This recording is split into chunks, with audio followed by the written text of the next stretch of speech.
சிவா, அக்கா, பாவையும் மற்ற குழந்தைங்களையும் போலீஸ் டீம் காப்பாத்திட்டாங்களாமா. இப்பதான் இன்ஃபர்மேஷன் வந்தது. என்ன சொல்ற சிவா? எல்லா குழந்தைங்களையும் காப்பாத்தியாச்சா? ஆமாக்கா, இப்ப ஜஸ்ட் 10 மினிட்ஸ்க்கு முன்னாடி தான் குழந்தைங்கள அந்த ரவுடிங்க கிட்ட இருந்து காப்பாத்திருக்காங்க. சரி, இன்னும் டிபார்ட்மெண்ட்டுக்கே தெரியாதுங்கக்கா.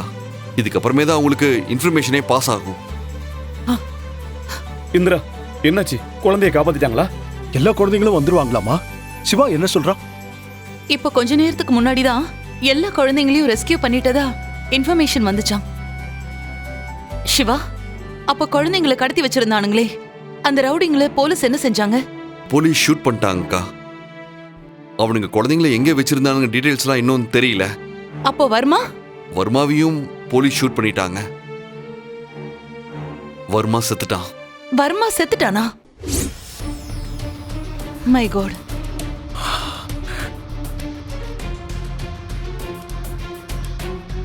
வர்மா செத்துட்டானா? எப்படி? வாய்ப்பே இல்லையே. ஆனா எப்படி சிவா வர்மா மாட்டினா? போலீஸ் எப்படி அவனை கண்டுபிடிச்சாங்க? அவன் குழந்தைங்கள பணையமா வச்சு ஸ்ரீலங்கா போக பார்த்திருக்காங்கக்கா. அத போலீஸ் ட்ரேஸ் பண்ணி போய் அவனை பிடிச்சிட்டாங்க. ஓ, அதுக்கப்புறம் எஸ்கேப் ஆக பார்த்திருக்கான். அதான் போலீஸ் வேற வழியே இல்லாம அவனை ஷூட் பண்ணி கொன்னுட்டாங்க. எப்படியோ அந்த வர்மாவோட சாப்டர் இன்னையோட க்ளோஸ் ஆயிடுச்சு. அது போதும்.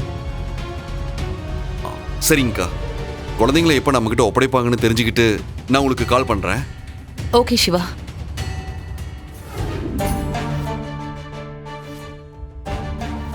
என்ன இந்திரா, குழந்தைகளை எல்லாம் எப்போ ரெஸ்கியூ பண்ணியாச்சுன்னு நியூஸ் வந்தது. இன்னும் பாவிய வீட்டு கூட்டு வரலையம்மா.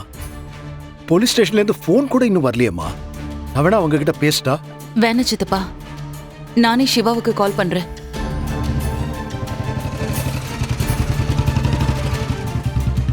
ஐலி, இங்க பாரு, நம்ம வீட்டுக்கு வந்துட்டோம். எதையும் காட்டிக்க வேண்டாம், சரியா?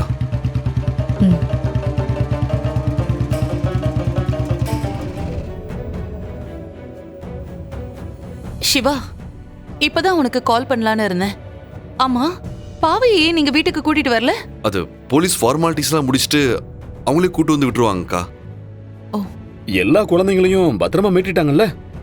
ஆமா மாம்ஸ். ஆனா 5 குழந்தைங்க வெவ்வேறு இடத்துல இருக்காங்க. போலீஸ் அந்த இடத்த எப்படியோ கண்டுபிடிச்சு போய் குழந்தைங்கள காப்பாத்திட்டாங்க. ஓ, பாவை,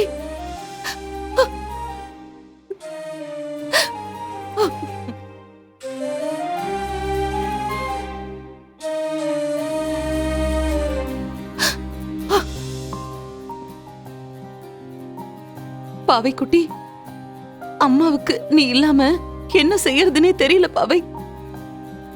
அந்த ரவுடிங்க உன்னை கடத்திட்டு போயிட்டாங்கன்னு தெரிஞ்சதும் நான் செத்துட்டேன், தெரியுமா உனக்கு? பாவை, ரொம்ப பயந்துட்டியாடா தங்கம்?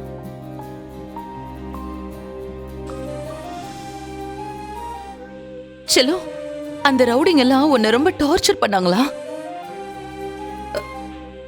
இனிமே உனக்கு எந்த ஆபத்தும் வராது. அம்மா உன்னை பத்திரமா பாத்துக்கிறேன், ஓகேவா?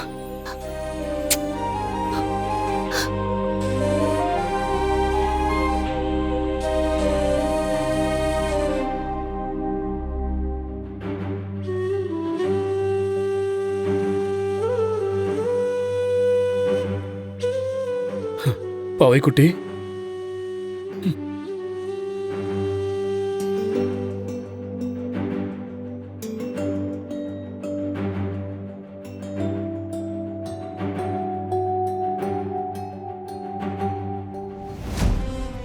அப்பா உன்னை ரொம்ப மிஸ் பண்ணண்டா. ஆனா எனக்கு நீ கண்டிப்பா வந்துருவன்னு தெரியும்.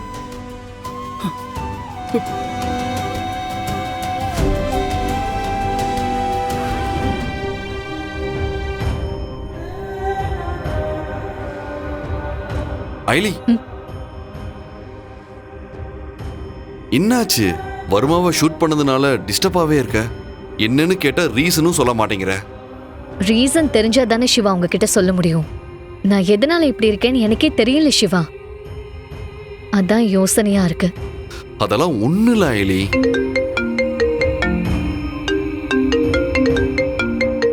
விஜயகுமார் சார் தான் கால் பண்றாரு.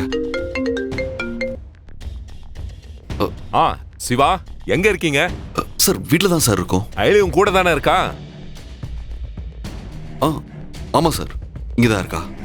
சிவா, வர்மாவோட கேஸ் முடிஞ்சதை செலிப்ரேட் பண்ற விதமா இன்னைக்கு நைட்டு நம்ம டிபார்ட்மெண்ட்ல இருக்கிற எல்லாருக்கும் என்னோட சார்பில் பார்ட்டி கொடுக்கலான்னு இருக்கேன்.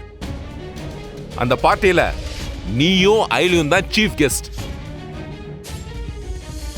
மறக்காம 2 பேரும் சீக்கிரமா வந்துருங்க. Okay sir.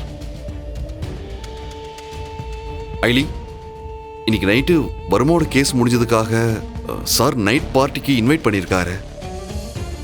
சிவா லைன்ல தானே இருக்க? சார். சிவா, ஐலி டல்லா இருக்காளா என்ன? சரி, நீ போன் ஐலி கிட்ட கொடு. கொடுக்குறேன் சார். ஐலி, சாரு கூட பேசணுமா? Yes sir.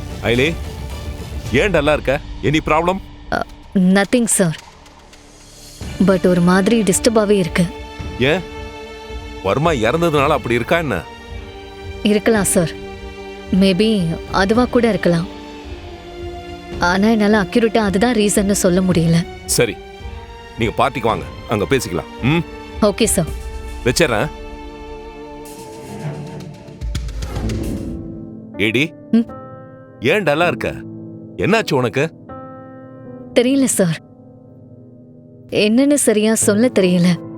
ஆனா இன்ஸ்டிங் எதுவும் தப்பா இருக்குன்னு மட்டும் சொல்லிக்கிட்டே இருக்கு. ஏடி, நீ என்ன சொல்ல வரேன்னு எனக்கு புரியல. ஐலி, நீ என்னன்னு சொல்லாம இப்படி சொன்னா நாங்க என்னன்னு நினைக்கிறது?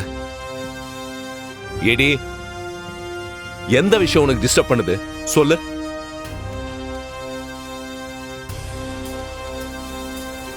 வர்மாவை ஷூட் பண்ணதுல இருந்து நீ இப்படிதான் இருக்க. ஆனா என்ன விஷயம்னு சொல்ல மாட்டேங்கிற.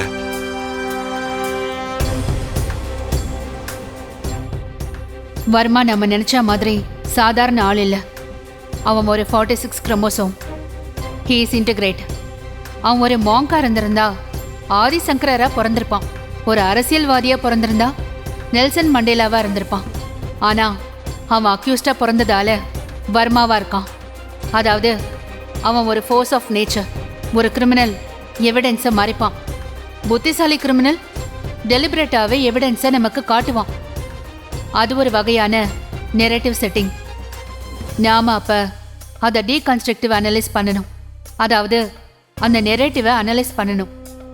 ஏன்னா வர்மா நம்மளை நம்ப வைக்க ஒரு நெரேட்டிவ் செட் பண்ணி அதை நாமளே நம்புற மாதிரி செய்றவன்.